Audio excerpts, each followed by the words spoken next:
L'état de vie par le père Bourdaloue. C'est pour cela seulement, chrétiens, que Dieu nous a préparé des grâces, et si nous avons des secours à nous promettre de sa miséricorde, c'est uniquement pour la perfection de notre état. C'est la plus grossière de toutes les erreurs, car la plus grossière de toutes les erreurs serait de croire que toutes sortes de grâces soient données à tous.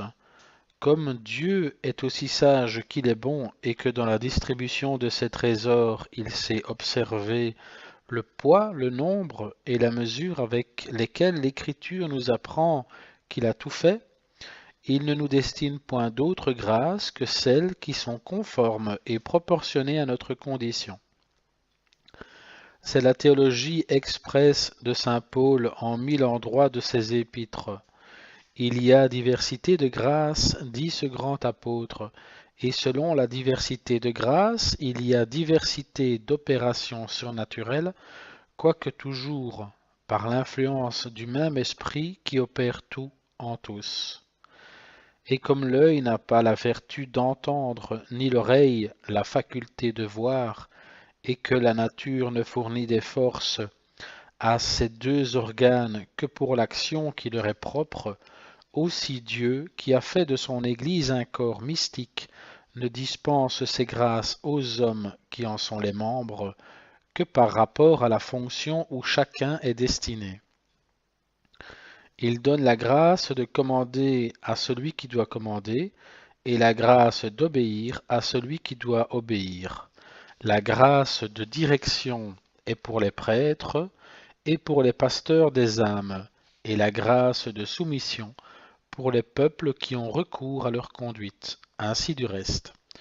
Or, il est de foi que nous ne ferons jamais d'autre bien que celui pour lequel Dieu nous accorde sa grâce, et que tout ce que nous entreprendrons hors de l'étendue et des limites de cette grâce, quelque apparence qu'il ait de bien, nous sera utile. Si donc celui qui a la grâce d'être conduit veut se mêler de conduire et de diriger, comme il n'arrive que trop, dès là, outre qu'il n'a fait rien de ce qu'il pense, parce qu'il n'a point de grâce pour cela, il tombe, sans y prendre garde dans le péché de présomption, et il tente Dieu, ou en lui demandant une grâce qu'il n'a point droit de lui demander, ou en présumant de faire sans grâce ce qui est essentiellement l'ouvrage de la grâce. Il corrompt cet ouvrage de la grâce, et cet ouvrage de la grâce ainsi corrompu, bien loin de le perfectionner, a un effet tout contraire, car nous voyons que les bonnes œuvres faites hors de l'état ne servent qu'à inspirer l'orgueil, l'attachement au sens propre et mille autres imperfections. Pourquoi? Parce qu'elles ne procèdent pas du principe de la grâce, mais de nous-mêmes. Au lieu qu'étant pratiquées dans l'état d'un chacun, elles portent avec elles une bénédiction particulière et de sainteté pour celui qui les fait et d'exemple pour les autres. Car n'espérons pas, chrétiens, trouver jamais la sainteté ailleurs que dans la perfection de notre état. C'est en cela qu'elle consiste, et les plus grands saints n'ont point eu d'autre secret que celui-là pour y parvenir. Ils ne se sont point sanctifiés parce qu'ils ont fait des choses extraordinaires que l'on n'attendait pas d'eux. Ils sont devenus saints parce qu'ils ont bien fait ce qu'ils avaient à faire et ce que Dieu leur prescrivait dans leurs conditions. Jésus-Christ lui-même, qui est le Saint des saints, n'a point voulu suivre d'autres règles. Quoiqu'il fût au-dessus de tous les états, il a borné, sinon sa sainteté, du moins l'exercice de sa sainteté, au devoir de son état. Et la qualité de Dieu qu'il portait ne l'a point empêché de s'accommoder en tout à l'état de l'homme. Il était fils, il a voulu obéir en fils. Il était juif, il n'a manqué en rien à la loi des Juifs. Et parce que la loi des Juifs défendait d'enseigner avant l'âge de 30 ans, tout envoyé qu'il était de Dieu pour prêcher le royaume de Dieu, Il s'est tenu jusqu'à l'âge de 30 ans dans l'obscurité d'une vie cachée, arrêtant toutes les ardeurs de son zèle, plutôt que de le produire d'une manière qui ne fût pas réglée selon son état. Car c'est la seule raison que nous donnent les pères de la longue retraite de cet homme-Dieu.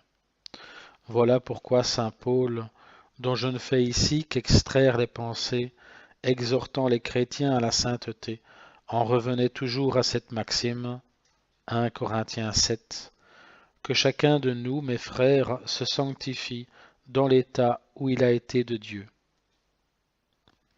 Voilà pourquoi ce grand maître de la perfection chrétienne, et qui avait été instruit par Jésus-Christ même, recommandait si fortement aux Corinthiens de n'affecter point cet excès de sagesse qui s'égare de la vraie sagesse, et de n'être sage qu'avec sobriété. Romains 12. Non pas qu'il voulût mettre des bornes à la perfection et à la sainteté de ses premiers fidèles, il en était bien éloigné, mais parce qu'il craignait que ses premiers fidèles n'allassent chercher la sainteté et la perfection où elles n'étaient pas, je veux dire hors de leur état. Car c'est proprement ce que signifie cette intempérance de sagesse dont parle saint Paul. Intempérance, dis-je, non point en ce qui est de notre état, puisqu'il est certain que nous ne pouvons jamais être trop parfaits dans notre état, mais intempérance en ce qui est au-delà de l'état où Dieu nous a mis, parce que vouloir être parfait de la sorte, c'est le vouloir trop et cesser tout à fait de l'être. Or, le moyen de corriger dans nous cette intempérance, le voici renfermé en 3 paroles par où je finis, et qui contiennent un fond inépuisable de moralité. C'est de nous défaire de certains faux zèles de perfection qui nous préoccupent et qui nous empêchent d'avoir le solide et le véritable. Je m'explique. C'est de retrancher le zèle d'une perfection chimérique et imaginaire que Dieu n'attend pas de nous et qui nous détourne de celle que Dieu exige de nous. De modérer ce zèle inquiet de la perfection d'autrui qui nous fait négliger la nôtre et que nous entretenons assez souvent au préjudice de la nôtre. Ceci est important.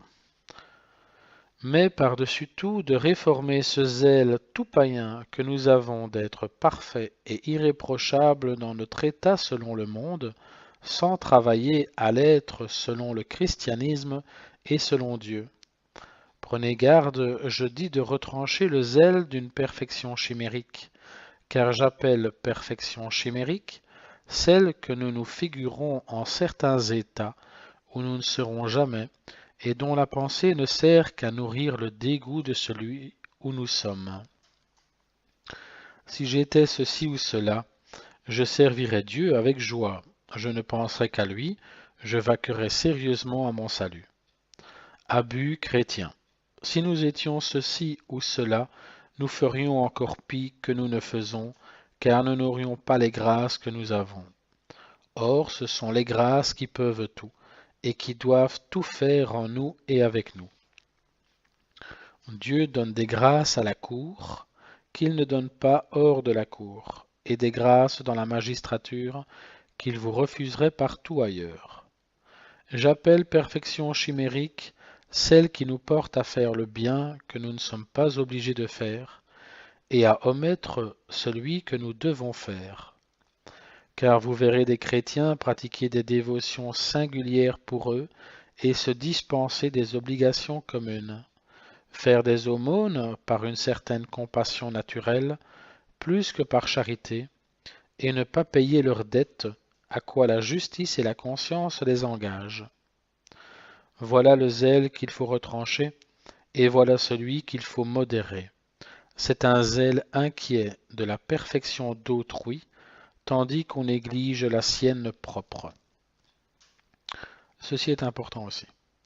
On voudrait réformer toute l'Église et l'on ne se réforme pas soi-même. On parle comme si tout était perdu dans le monde et qu'il n'y eût que nous de parfaits. Et mes chers auditeurs, appliquons-nous d'abord à nous-mêmes. Un défaut corrigé dans nous vaudra mieux pour nous que de grands excès corrigés dans le prochain. Mais ce que nous avons surtout à régler et à redresser est ce faux zèle qui nous rend si attentifs à notre propre perfection selon le monde, tandis que nous abandonnons tout le soin de notre perfection selon Dieu.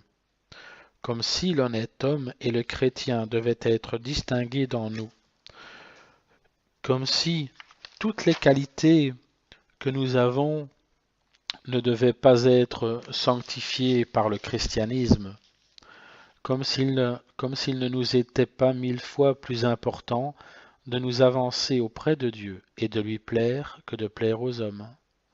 Ah, chrétiens, pratiquons la grande leçon de saint Paul, qui est de nous rendre parfaits en Jésus-Christ, car nous ne le serons jamais qu'en lui et que par lui.